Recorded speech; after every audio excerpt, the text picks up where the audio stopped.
Good evening po. Good morning po pala na dahil mag-uumaga na. So ito po yung bowline, ano? Yun ang isa sa pinaka-importanting nut na ginagamit naming mga seaman. Ewan ko ho kung naituturo ito sa mga ibang vlogs. Pero palagay ko dapat ho lahat marunong nito eh. Kasi ito ang king of the nuts. Marami hong gamit ito. So ganun po magiging itsura niya. Gagawa kayo ng isang loop. Medyo nakakalito ito. Kanina pa ako umuulit gumawa ng video eh.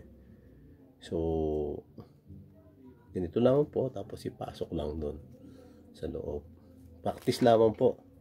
Tingin ko yan din lang din ang kulang ko.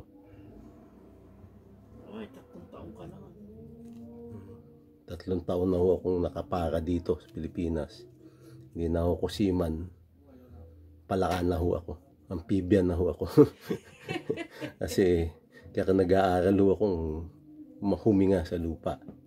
So ganyan po mangyayari, no? Tapos ang loop. Ginagamit po namin ito paghatak ng mga timba. Tulad po ng clove hitch. So isang nut lang po. Hasta la vista po. Hasta luego. See you tomorrow.